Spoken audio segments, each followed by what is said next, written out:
sebagai sebuah makna yang positif dalam pengertian semacam rekonsiliatif gitu, rekonsiliasi antara dua tokoh yang sedang mendapat sorotan panggung Mm-mm. utama sekarang ya, Prabowo dan Anies yang sempat kemarin mengalami ketegangan emosional yang cukup diperlihatkan setelah debat ketiga itu kan. Jadi publik menangkap sepertinya mereka bermusuhan dan pada hari ini terlihat mereka sangat akrab sekali begitu dan seperti sirna tanda-tanda permusuhan. Mudah-mudahan semangat ini menjalar ke bawah. Artinya sebagai sebuah momen kita menghargai betul dan mungkin ya kalau kita memakai misalnya yang sering dulu disebut sebagai patokan-patokan negarawan itu kan Mm-mm. begitu. Sungguh pun Anda punya perbedaan yang tajam, perdebatan yang keras dalam konteks politik gitu. Dalam tataran pertemanan Anda tetap hangat sebagai sahabat. Jadi boleh Anda baku hantam dalam tanda kutip gitu ya di Mm-mm. parlemen gitu berdebat keras gitu. Ketika itu selesai Anda bisa ngopi-ngopi duduk dan salam-salaman dan ketawa-ketawa misalnya begitu ya. Nah, mudah-mudahan seperti itu kita menafsirkan yang tadi. Jadi waktu Oke. mereka debat di ketiga itu memang panas betul, tapi Mm. sebagai pada level pribadi tetap bersahabat gitu loh. Oke, Jadi jadi ini bukan, kalau bahasa kekinian tuh ini bukan gimmick ya Prof ya, memang karena memang bisa saja, bisa saja ya kalau ini gimmick. bisa saja secara psikologis orang bercuriga bahwa memang dunia politik itu adalah seni mengatur begitu mana yang harus kita tampilkan sebagai kesejatian ekspresi personal kita. Kita marah misalnya, tapi Mm. ada pakemnya. Sebagai politisi Anda sebaiknya memasang wajah semacam poker face gitu, agak dingin gitu, Mm. ataupun kalau smile-nya ya poker smile nggak apa-apa. Artinya eh, disesuaikan dengan apa yang dimaui publik begitu, sesuai dengan walaupun ada kesal tidak ulah diperlihatkan. Jadi mungkin kita bisa mengatakan antara dunia uh, kebatinan yang Mm-mm. bersifat kuat begitu ditransformasikan atau disublimasikan menjadi tampilan publik yang sepertinya ramah, bersahabat, senyum gitu, tapi susahnya secara personal di dalam bergejolak misalnya begitu ya. Tapi itulah kalau Anda nggak bisa seperti itu orang bilang, wah Anda bukan politisi. Jadi orang mengatakan, "Oh, jadi Oke. susah ya politisi itu bisa berpura-pura ya." Kan Mm. begitu ya.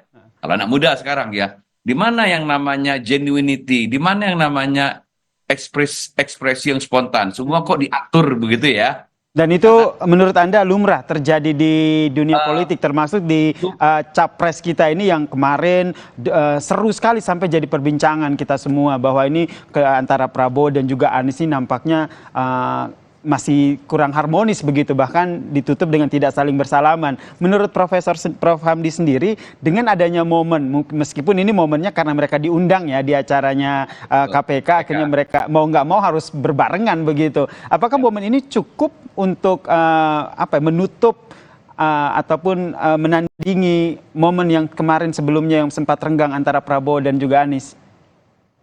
sangat sangat bisa karena Sangat secara bisa psikologis ya. Mm-mm. sebenarnya memori manusia itu ada istilahnya the recent effect gitu. Jadi kadang-kadang kita hanya ingat yang terkini. Jadi yang dua minggu yang lalu kita sudah lupa ditutup oleh hal yang baru gitu. Itu biasa. Jadi efek resensi namanya, efek terkini gitu. Jadi mudah-mudahan apa momen ini menurut saya pentingnya maknanya buat kita bersama bahwa ya sungguh pun Pilpres ini keras gitu ya sebagai sebuah perdebatan politik pada tingkat personal gitu ya kita tetap menjaga persahabatan. Nah, mungkin Oke, ini tapi makna Prof melihat penting ada ya orang itu. kesan politik khusus nggak atau bacaan politik tertentu nggak yang ingin disampaikan oleh masing-masing capres begitu kalau kita lihat di sini antara Anies dan juga Prabowo Subianto ini, mengingat beberapa saat lagi hari Minggu ini akan ada debat, kemudian pencoblosan juga tinggal menghitung hari nih. Iya saya kira ini positif ya kita harus tangkap sebagai momen yang positif gitu Oke. loh. Mm-mm. Kita sudah pernah belajar dari dua pemilu Pilpres yang 2014, 2019 yang dicatat sebagai keras. Sekarang orang melihat ini agak lebih suhunya lebih lebih adem lah katakan. Mudah-mudahan ini apa berlanjut sampai tanggal 14 gitu.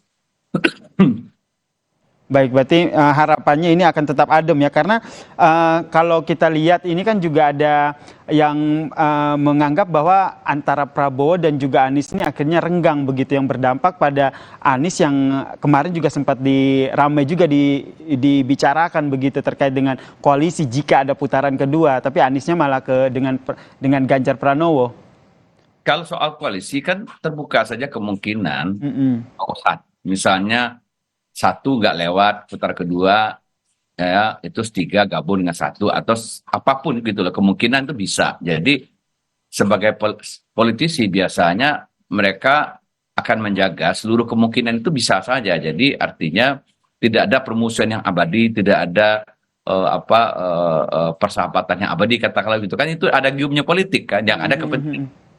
Jadi kalau misalnya Anda istilahnya sekarang mau memakai emosional pribadi Anda dalam pengertian yang baper itu, Mm-mm. Anda nggak akan sukses di politik itu kira-kira. Jadi Oke. memang orang harus bisa mengatur display of their emotional expression itu ya dengan Mm-mm. baik gitu, sehingga tampilan publiknya baik gitu, dan juga itu selalu menjaga kemungkinan-kemungkinan untuk mau berkoalisi, mau berteman. Jadi Mhm. Menjaga itulah kemungkinan untuk politik. berkoalisi terutama, Itu sehingga harus malah menjaga hubungan baik begitu perlukan ya. sebagai untuk jadi pemimpin yang bagus. Betul. Oke, jadi menurut Prof sendiri ini untuk kedepannya itu baiknya sikap apa yang diambil oleh masing-masing capres? Karena tadi tidak ada kawan dan juga lawan abadi di dunia politik, kemudian baper itu tuh tidak cocok kalau ada di dunia politik ini. Iya, saya kira momen tadi bagus lah dalam pengertian Mm-mm. ya memang begitu harusnya politik berjalan gitu loh. Jadi kalau kita menakarnya dengan ukuran-ukuran kepantasan dalam berpolitik, bahwa itu pesan yang bagus gitu loh. Itu selalu sebenarnya diinginkan di semua tempat.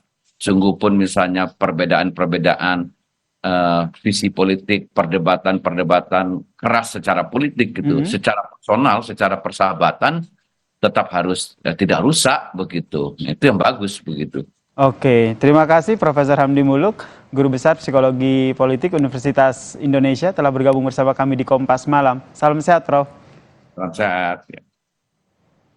Dan saudara, usai jeda Kompas Malam masih punya informasi lain, yaitu setelah sempat buron, pembunuh